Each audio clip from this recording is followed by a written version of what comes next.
What's up, gamers? Welcome to another episode of Get Your Game Sense Up. My name is Biles, your annoyed average gamer. And I am Super Kami Guru Pazik. And come on, guys. Can't we just all love each other? No, this has to be done.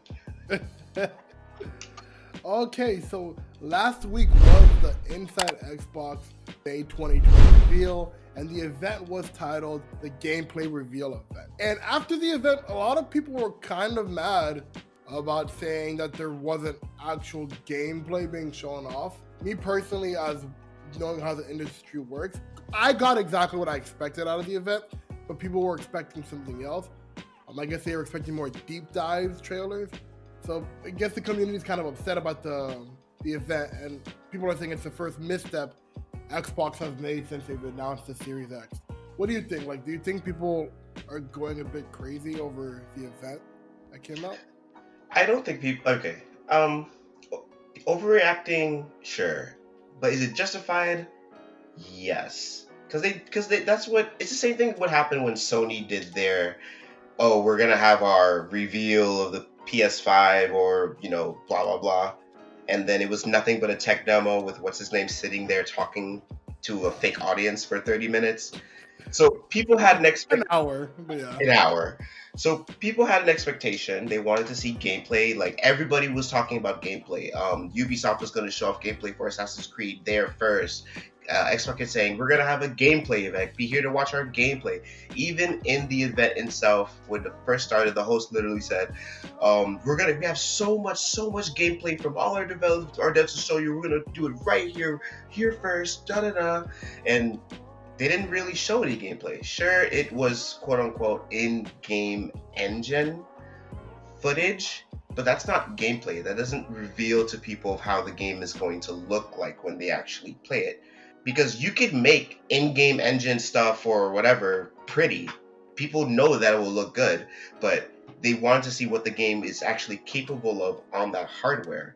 So I think they are right to be mad that they didn't get that. And I feel like it was a mishap for Xbox, but it wasn't like that big of a deal because we're going to be getting a whole bunch of stuff every month. And, we're still going to get the gameplay eventually. Like, even after the event was done, we got gameplay from some of the games over the course of the same day, right? Yeah. Mm-hmm. Yeah, IGN put out gameplay for the Ascent and Bright Memory Infinite the same day. So really, I think it's just like you were saying before, how the term gameplay should be like they don't think gameplay is what we see it as. Exactly. So I wanted to get into that just a bit. So the event was officially called Gameplay Reveal Event, and technically all of those trailers, they showed off 11 new games, and all of those trailers were running in engine, and the video game industry would call all of those trailers gameplay trailers. Even if you were to look up like the original gameplay trailer from Red Dead Redemption or like GTA or Destiny or FIFA or anything, those are the type of trailers we showed, right? That they showed off. But I guess everybody's expecting like the 15-minute, 10-minute long video where we're seeing the UI and the actual gameplay, the actual combat or whatever. And sure, I would have loved to see that, but I just feel like there was a miscommunication, definitely. Xbox did say that we're going to have a gameplay reveal event, and they did show off 11 new games for the first. Well, they're not all new. Some of them were announced before. But they did show off 11 games, 11 new games to an extent, with all in-game trailers, So I don't want to be like, oh, technically they're right, so whatever, but it's like, that's what the industry's always been calling it. But maybe the hype is so much people are really expecting like really breakdowns of the games as we normally would get at a E3 conference or whatever. But I don't know, it's just, I feel like you guys are getting upset for what reason? They're showing off the game. Like, they didn't have to have this event. They did. Or Sony, they're actually doing something. But I don't know, I feel like the term, the gameplay event, or the gameplay trailer should get a new one. There should be like the cinematic trailer, there should be in-game theme trailers, and then maybe the actual gameplay event or gameplay reveals, or they actually go into 10-minute long, 15-minute deep dives. Or they could call it deep dive gameplay trailer. I feel like the industry needs to come to a term with a new terminology, because that's where the confusion came, where people were upset, quote unquote, personally. I agree. I think the term should change for just better clarification. But at the same time, this is Xbox. Like this. They've been doing this for a long time. Like, I don't understand how there could be a confusion for what the community knows gameplay as versus what they think it is. Because they've been in the game for such a long time. They should know that, okay, this is the reaction when we show gameplay. This is what gameplay is. So they should know that clarification off the bat. It doesn't make sense to me how there was a confusion to begin with. I agree. I mean, I think if it had both of those types of stuff, like let's say the first 10 games were all like the 2-minute trailers or whatever, but Assassin's Creed Valhalla was the actual 10 minutes, it would have gone out a lot better for them. But I think it could have been Ubisoft being like, oh, we want to show off Assassin's Creed on our stage, not on the Xbox stage. And maybe for an actual E3 event, they would have done a full thing for Assassin's Creed. But since it's all digital, they're like, we're going to have our own digital show, so we want to save it for that. I think that would have been the case. But I agree. Xbox has been doing this for so long, but it's not just Xbox. It's the whole industry that calls it gameplay trailers. So I agree that Xbox should know better, but the whole industry should know better. Either the industry has got to change or the fan base has to come to terms of what gameplay trailers are. Well, it's the fans and the industry, because we can all come to a conclusion of like, oh yeah, this with this and that, but they will still go off and call it whatever. Yeah, I agree. So all in all, I think for this kind of event and the way it was led up to be like the first thing, especially at the start of summer, there should have been actual footage. I felt like it was a bit short. Like after like just thinking about it, it was a bit short, and in the games that they showed weren't, I don't know, like when I keep thinking about it, it just seemed very, what's the word? Like, I'm trying to find the word, like subdued or watered down or something like that. Because after all this time of, Xbox working and getting industries and everything, and I know there's still more to come, I was just thinking, like, I guess what everybody was feeling was that as this first big, like, this is what we got and we got more coming type of thing. And yeah, they were third parties, but it was really weird for them to show, I don't know, it felt weak. Because once we learned what these games were, Bright Memory, and like Bright Memory Infinite and Ascension and, well, not Scorn. I haven't seen anything about Scorn, so I don't see anything about that. But for those like AA games and such, like, was that really the best roster for them to show firsthand? I mean, I don't know if it's the best roster. We're not even anywhere near about what the rest of the games are going to look like. Right. I do think that these games that they showed off were a good multitude of different types of genres, so they could appeal to lots of different players. Bright Memory was a shooter. The Ascent was a top-down mobile-like game. We had the Puzzler game was under that Call of the Sea game. We have the space shooter, the space flight shooter from Corvus or Chorus, however it's pronounced. And we have Scorn, which is like the horror-based game.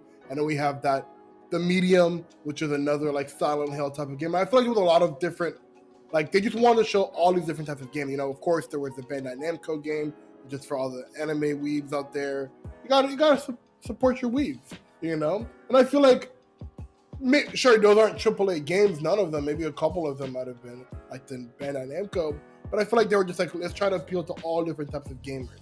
Not just going just for the sports fans, just for the shooters, just for the horror fans, just for the puzzle fans.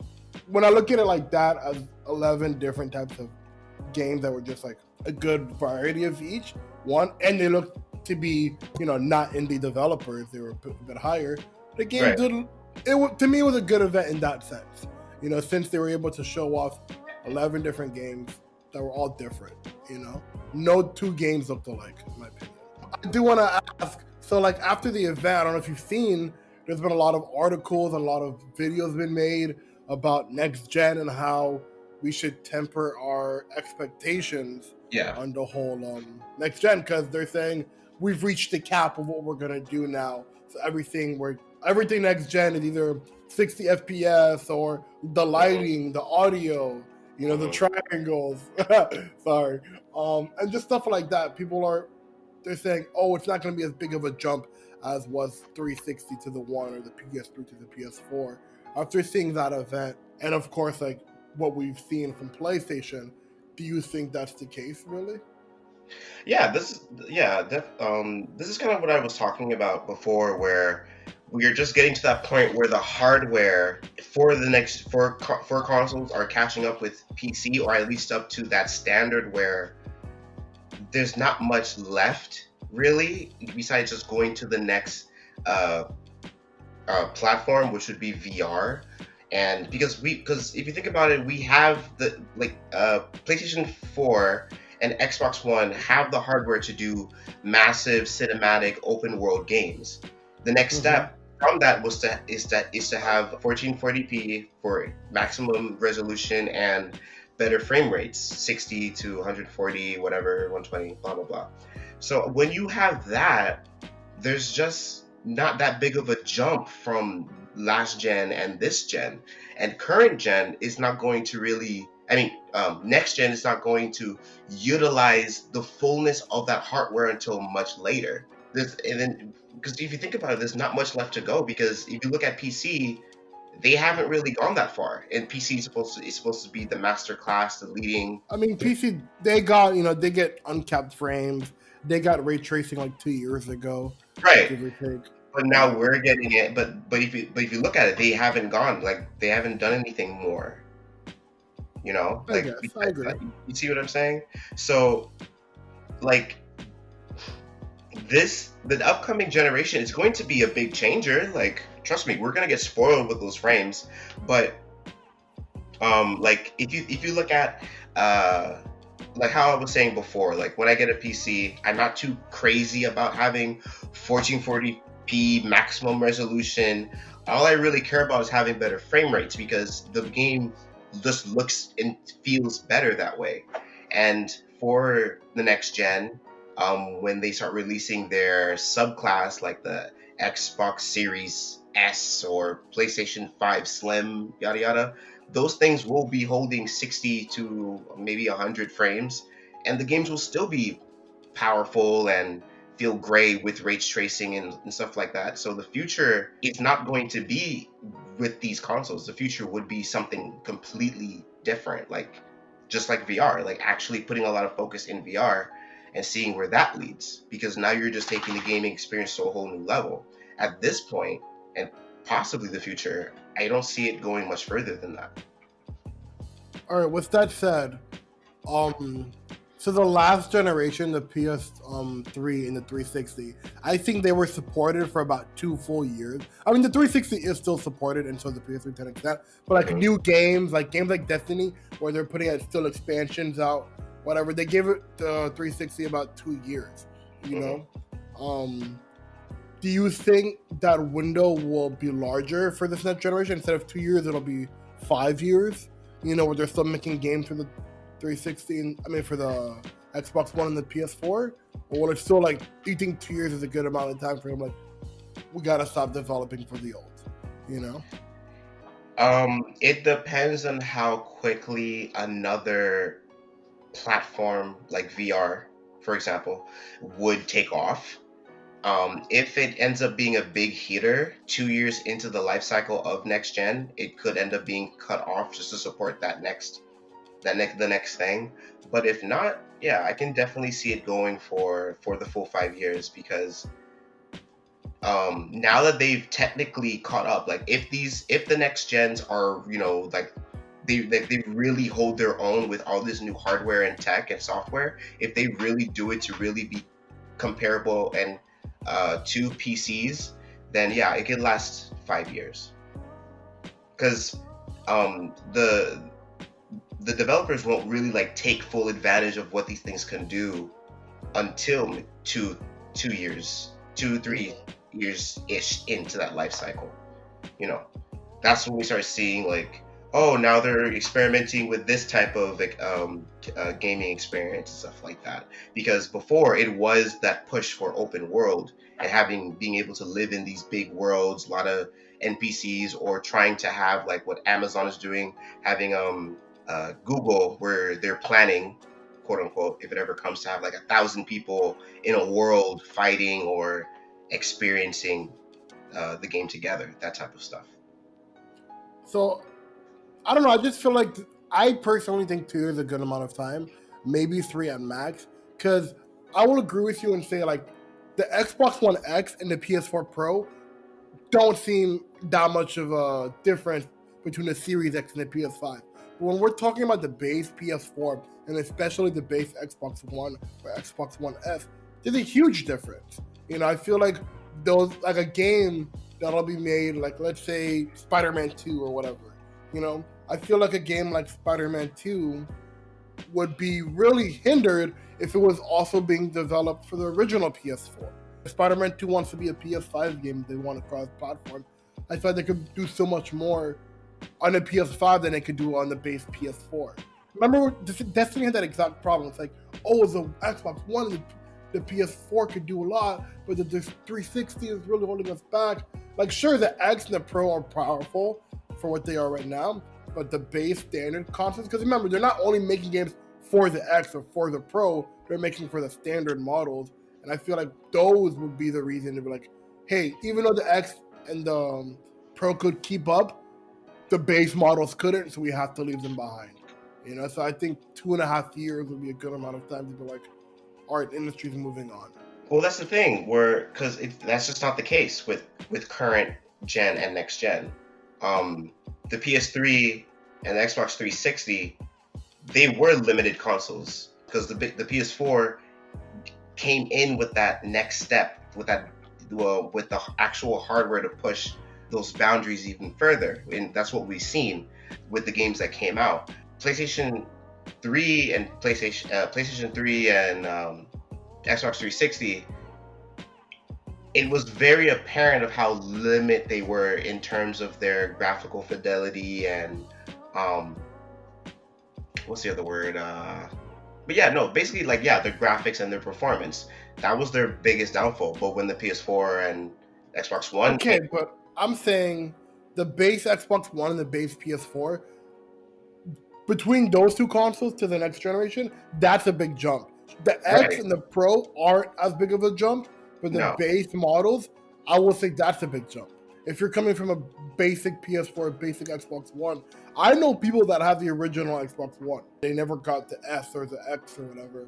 And if they were to get a PS5 or Xbox Series X, that'd be a big jump. And since those two consoles have a big gap between them, I feel like that would be a reason why the 2 years would be a good enough reason for them to leave behind that. Like, sure, the X and the Pro are strong, yes, but not everybody has the X or the Pro.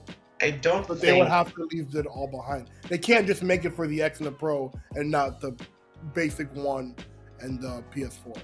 I don't think it's actually that far of a leap for the PS4, the base PS4 and Xbox One. How do I explain it? How do I put it down? So they are okay. So yeah, they're not as strong, sure, but they still. It's like having a mid-range PC. You could still run a high-end game. You're just going to be playing it on low-end settings. That's how I see it. So as long as it's still able to run that game, then it's fine. But it's still not that big of a leap where it's like, oh, they have to drop it. They don't have to, because the gap is just not there. You just have to upgrade if you want to experience that game to its full capacity. Because now it's not like, because now that we've passed that threshold for next gen, it's just up to those people to come forward and upgrade. It's not really much of the game is being held back because of the hardware. It's not like that anymore. Like with Destiny, where they had to hold on to it because a lot of people were still playing on that platform, and the game was hindered because of it. That's not going to be the same thing for the games that are still coming out for PS4 and will also be available on next gen. Like, that's my opinion. It's just not the same. Like, the games won't necessarily be hindered because they've already surpassed that threshold. So yeah, guys, that was everything that we have to say for this episode of Get Your Game Sense Up. If you guys have any opinions on the Xbox event, next gen and current gen, what do you guys think of the longevity, and is it really a big jump, or is it not that big of a difference? Give us feedback in the comments. Don't forget to do that, and we'll see you guys in the next one. And guys, always remember, Get your game sense up.